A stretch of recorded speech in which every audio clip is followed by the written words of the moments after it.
If any of you know me, you know that I'm single. So instead of doing the healthy thing and going out and talking to people, having social interaction, I'm going to live vicariously through an anime. And the one we're doing that today is Toradora. I am going to say this, there's one thing I want to get out of the way, and that is Taiga. She is the main female character. She looks like she's 12, but she's 17, 18, and that is kind of hard to get out of the way when you're watching it because it is weird. But if you can get over it, it's pretty good. This anime pulled on my heartstrings pretty bad. And it is going to have spoilers for Toradora, so if you don't want any of that, click off. We're about to get in my review, but real quick I want to say if this is something that you think you'd enjoy, go ahead and subscribe and leave a like. I have an Attack on Titan one and there's going to be more, and I'm enjoying doing these. So yeah, let's get into my review for Toradora.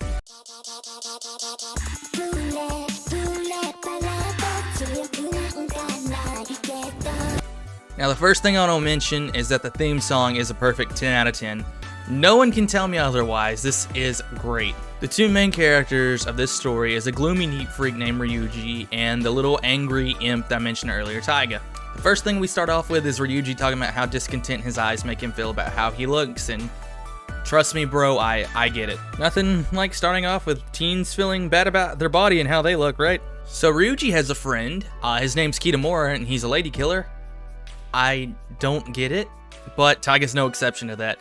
She puts a love letter in Kitamura's bag, except it's actually Ryuji's bag.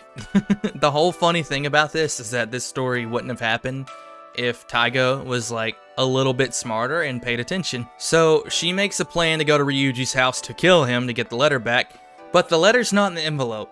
Come on, girl, if we're gonna confess some love here, we gotta actually do it right. You've done made 2 screw-ups off of this. So funny enough, Ryuji actually has a crush on Taiga's best friend, Minori. So it's like a weird little square we have going on here of Taiga, Minori. It's like a weird little square we have here of Taiga, Kitamura, Ryuji, Minori, and they're just crossing.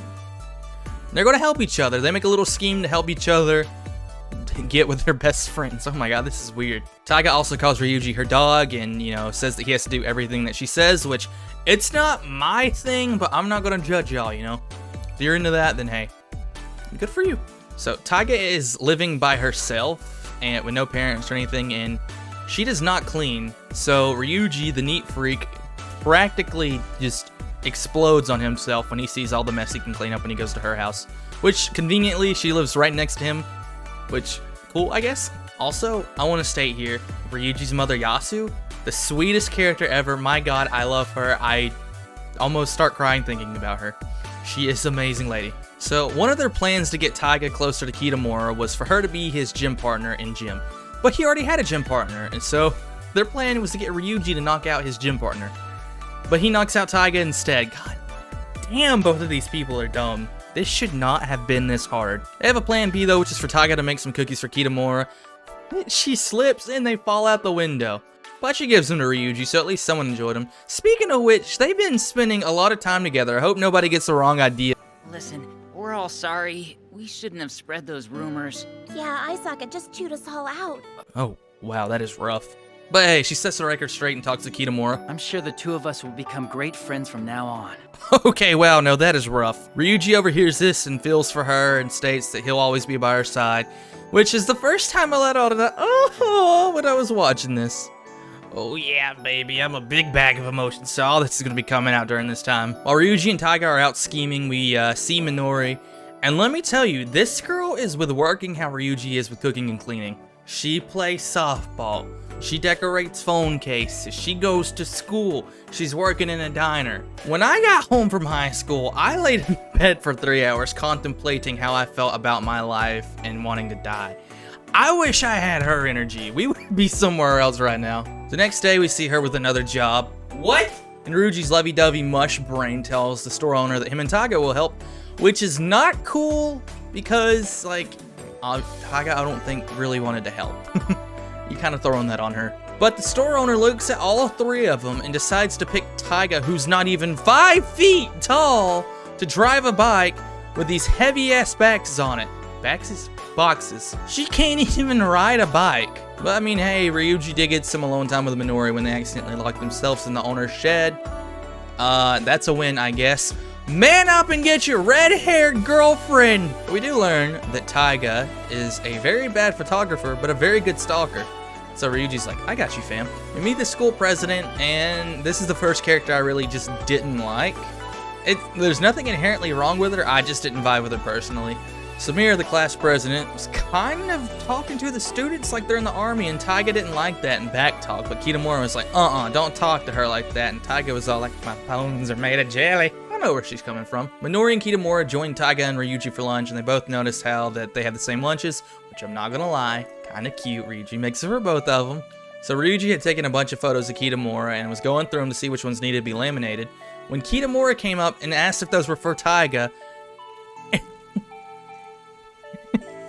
and he said he confessed his love to her a couple years ago, and she turned him down. What the hell is wrong with you, Taiga? I can't sympathize with her for that one.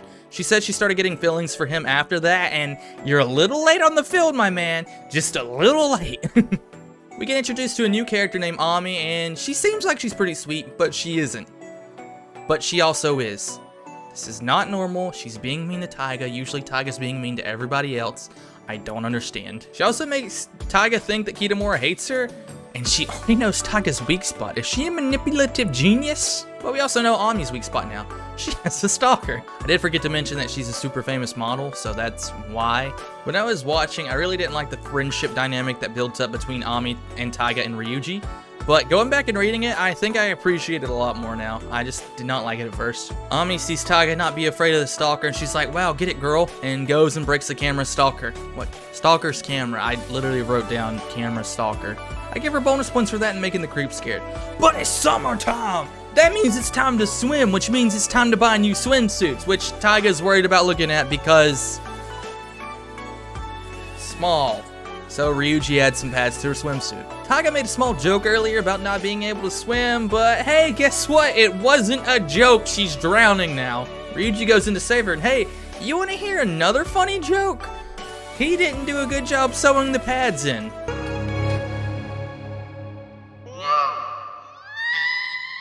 Yeah, that happened. This is one of the things where it's weird because she looks 12, but this isn't inherently like sensual or sexual. So I didn't see anything weird with it, but it's still weird because of how small she is, and like, I don't know. Ami keeps complaining about how Ryuji spends all of his time with Taiga, and her and Taiga get into an argument. Man, my boy's about to get some put. Minori glows up and says, fight, with the swimming competition.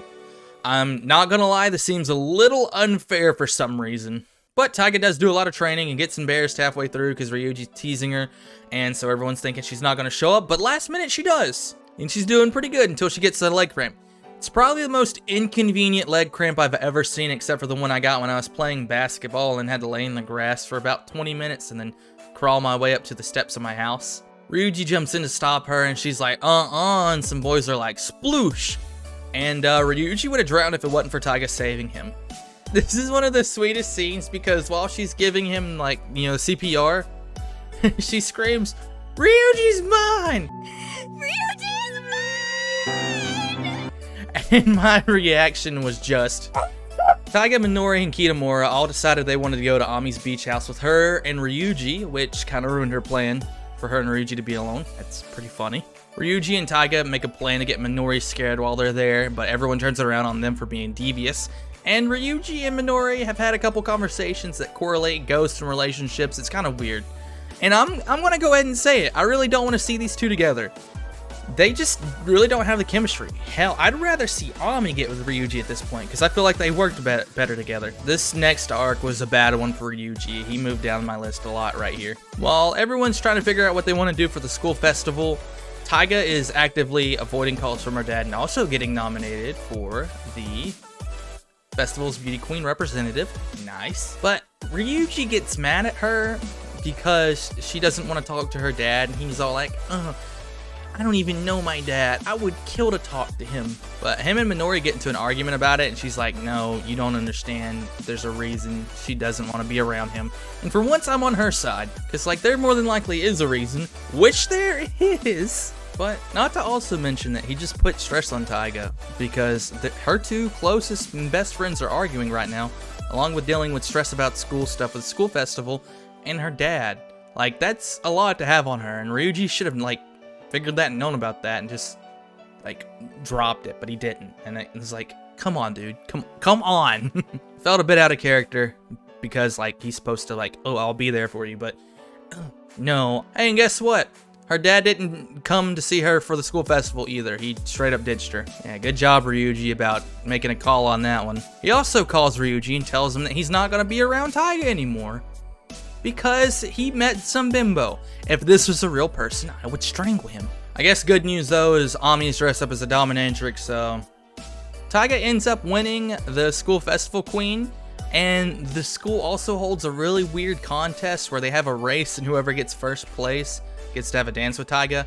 Minori and Ryuji end up tying for it, and I don't think either one of them ended up dancing with her. I can't remember, but it's just weird. Speaking of Ryuji and Minori, they finally made up during where they were supposed to have the dance with Taiga, and thank God. It was weird seeing them argue. And y'all remember how I said Taiga was a little angry ball of angry, right? Everyone's calling her a maker of happiness, and it's funny seeing how irritating it's making her.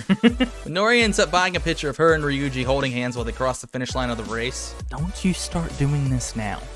Don't you do this. Some girls at school called Ami mature, which she didn't like, and then she saw Ryuji and he called her a child, which made her happy for some reason. But one of the most heartwarming things is that Yasu said that, like, oh, Taiga, you're starting to be part of the family, and I was just like, you tell her she is part of the family. Y'all remember about a couple, maybe a minute ago, 30 seconds ago, and I said Ryuji was moving down my list? It's Kitamura's turn now. He flipped out on his classmates, dyed his hair blonde, and ran away from home. And do you want to know why? Because Samir turned him down because she's going to be traveling abroad in America. Bro, I get it, alright? I've been turned down a lot.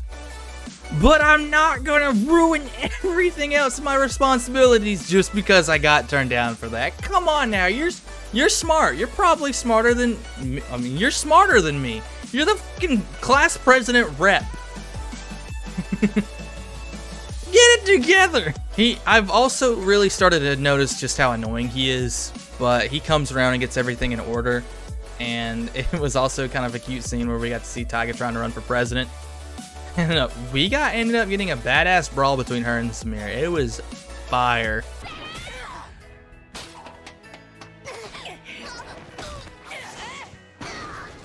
It's Christmas time now! Taiga wants to be a good girl for Santa, so he tries to get Minori and Ryuji closer together. But Minori is kind of crazy now. She's been wearing a bald cap since the festival and doesn't want to go to dinner with the rest of the class. And Ryuji is also starting to wonder if Taiga and Kitamura would be a good fit together. Uh-oh, Ryuji's starting to think about the choices he has. Ami has a very heart-to-heart conversation with Ryuji about how he's acting like he's supposed to be Taiga's dad. And she isn't wrong. She also tells him to stop, which I don't agree with because Taiga kind of really needs Ryuji around. She is a mess by herself. Taiga has a really nice star that she wants to put on the Christmas tree for the whole school, and Minori breaks it.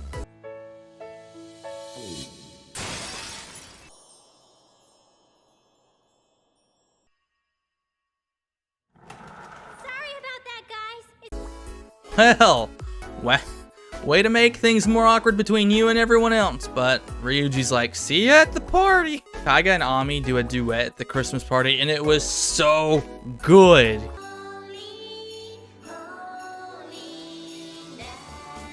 Taiga left, and Ryuji runs to Taiga's house dressed up as a bear Santa to cheer her up. I want to show you something.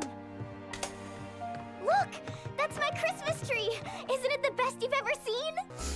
God damn it, that was adorable. She makes Ryuji leave though to go talk to Minori, but she starts to break down and realizes she wants Ryuji around her and runs outside and starts screaming his name, which Minori is around for, and she turns down Ryuji. Whoa, let's go! Oh, I guess now's not the time. Taiga stops going to Ryuji's house to distance herself from him so she doesn't feel as much to make Minori feel bad, and the school goes on a trip to a ski lounge, which I wish my school would have done stuff like this for me. US schools suck. But let me tell you about the ski lodge trip. It sucked worse than that. One dude fights with a girl. Ami and Minori get into a fight, and while fighting, a gift for Minori that Ryuji got flew off. Taiga went to go get it, and went missing. I was so scared that she was gonna die, I almost started crying here. Ryuji, Minori, and Kitamura go looking for her, and Ryuji ends up finding her, but she thinks it's Kitamura, and she ends up confessing her love for Ryuji. I ran around my house and screaming and yelling. But then it got not so screamy and run around the housey. Taiga had to stay with her mom to cover, and tension between Ryuji and Yasu started rising when we were talking about college and what he was going to do with his future education. It started to feel really mucky, and I could tell something bad was about to happen, and my anxiety for this was just going through the roof. But Taiga got back to school, and she wanted to make chocolate for the other main four, and then they trapped her in the school to make her confess her love for Ryuji. And she loves him. Minori admit that she held back feelings for Ryuji to make Taiga feel better, but it's too late for that, sister. We're already getting Ryuga. Taiga and Ryuji make up for Yasu's work. Bless her heart, she had anemia and passed out. And it's just so sad she's working so hard for that boy. They were also going to have a talk after this shift to talk about, you know, what was going on in the school, but both their mothers showed up. Both their mothers showed up and cornered them, and they got very angry. Yasu at Ryuji working, and Taiga's mom for her future. Ryuji then says the single most vile thing I've heard from this anime. You're just afraid I'll turn out like you! Who doesn't have a future here? Who doesn't have a respectable life? That's how you turned out, not me! Ooh, we're gonna fight now, man. We're gonna fight. You do not talk to her that way. Ryuji and Taiga are planning on eloping, and they end up staying the night at Ami's house to stay away from their parents, which we get a really heartwarming scene where her, Kitamura, and Minori all give Ryuji and Taiga some money to help them out while they're gone. Ryuji ends up going back home and sees a note from Yasu saying that if she tells his grandparents that he's their grandson, that they'll end up helping him out. And thankfully, they end up tricking Yasu to go to the grandparents' house, and the whole family ends up making up, and it was very sweet. And yes, I cried, okay? Taiga and Ryuji end up sharing their first kiss. Yes. Taiga decides that she wants to work on her own life and just leaves. And doesn't tell anybody. What the fuck? She does send everybody a picture of a star, though, and they send her back one of them holding the star from the festival tree. And god damn it. And this was such a sweet moment for the whole class. They all ended up liking her, and it was super nice. And I'm about to start crying again because of it, because it's a super sweet moment, and I like seeing people come together like that. Whatever. During the graduation ceremony, though, Ryuji finds Taiga hiding, and he ends up telling her he loves her, which was, again, super sweet. Overall, this anime gave me a lot of emotions, and I even cried while writing the script, and right now I'm crying almost going over it. This is the first romance anime I watched, and I'm glad that I watched it, but there's definitely some things that aren't perfect with it. The writing in some places seems very shoddy. There were so many places with the characters that fell out of line with who they were that just didn't feel right. The fact that Taiga looks 12 obviously is a little weird too. Overall, I gotta give it an 8 out of 10 with room to go up to a 9 after I watch some more romance animes. My favorite character was Yasu at first, but I think I end up having to switch to Taiga, seeing pretty much everything that she goes through. She had a lot of stuff that she dealt with, which I kind of just like resonated with, and I appreciate her character for that. But let me know in the comments what you thought of the show. Let me know what you thought of my review. Give me some more suggestions for shows that I should watch and what I could do to improve my videos. Thank you for watching, and I will see you in the next one. Goodbye.